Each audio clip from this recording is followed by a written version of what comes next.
Team TC here. Suggested by one of the comments on my last video, you guys wanted to learn a bit more about scopes. We're going to start with the ACOG and how to use the rangefinder that's built in it.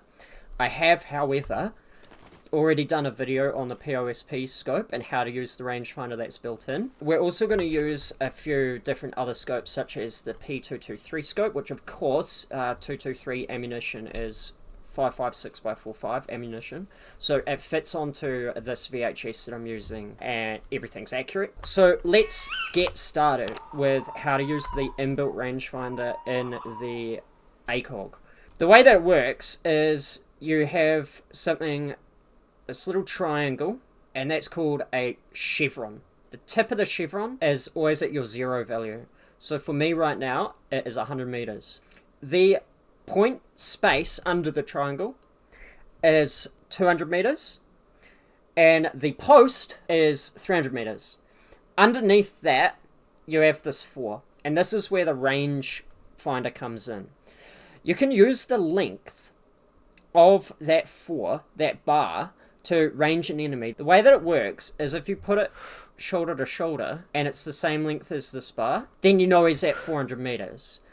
So you can do the same with the 6. So let's find the 600 meter target. In fact, let's not even look at these numbers. Let's see if we can just figure it out using the rangefinder. Okay, so remember, it's shoulder to shoulder. Actually, I think it's probably that one.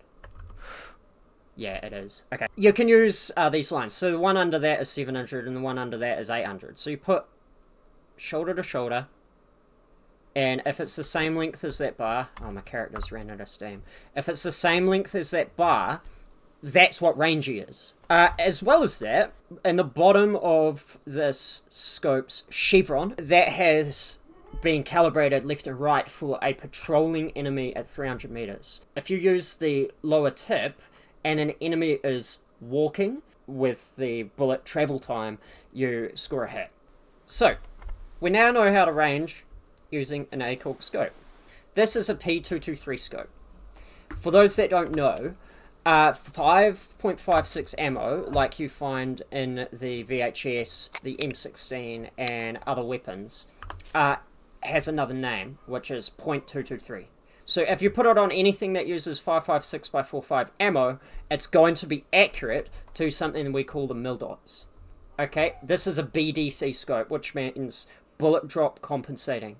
The circles that are empty are 100 meter increments. The circles that are filled are 200 meter increments. So this scope is really easy to use at any zoom level, and it always goes off your 0 value. So I'm 0 for 100 right now, and that crosshair will hit that enemy in the head. If I want to hit this enemy in the head at 200 meters, I would put it here.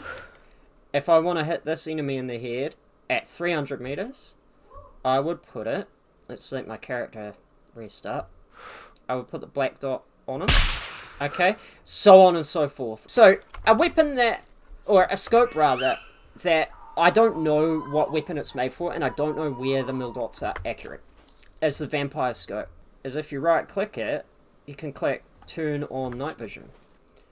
Okay, pretty bad using it during the day, but as far as I know, it's the only scope that allows you to use night vision within itself. Now, I have one more sight picture system to show you guys. I just need to go to the trader in order to get it. So, this last sight picture that I want to talk about is this XPS holographic sight, which is also accurate for 5.56 rounds. That circle is there for a reason. Those two dots, one underneath the other, are there for a reason.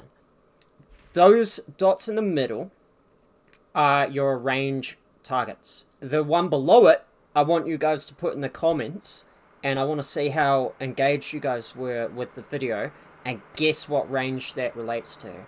What I want to talk about with this sight is the circle and the stadia around it. What this is an enfilade fire kind of heat map. If an enemy is larger than the circle, we are safe to use full auto on that enemy. And as long as the enemy is within that circle, we will hit him. This circle is giving us a zone of where a skilled marksman, a zone map of where his rounds are going to go in a fully automatic situation. If we have an enemy that fits within the circle, we want to switch it to single fire mode. Okay, we have a puppet here. He's larger than the circle. So if I just go full auto at him, he's just going to die.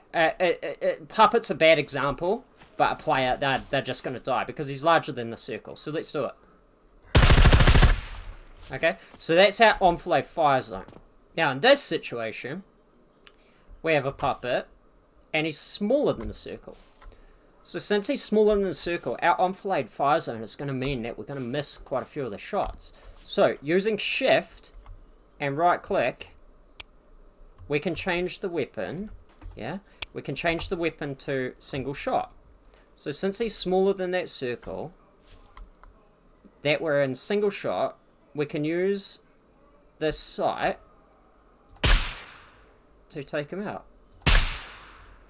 Okay, so that's how you use the XPS, right? So if they're bigger than that circle, full auto's okay, and you're going to hit every shot, basically, as long as your character's skill level is high enough. If he's smaller than the circle, use single shot, and then use those range indicators. Again, I want you guys to comment down below what you think, what range you think that second range indicator is.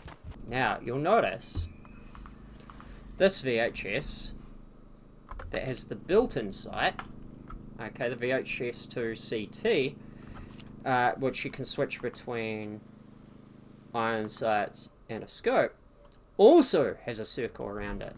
And that is also your enfilade fire indicator. Let's get him within our sight picture. Ready?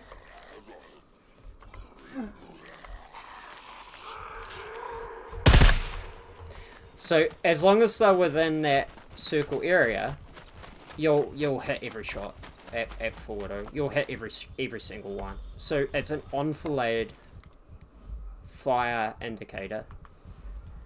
So yeah, team, subscribe. That's how you use the scopes in SCUMS.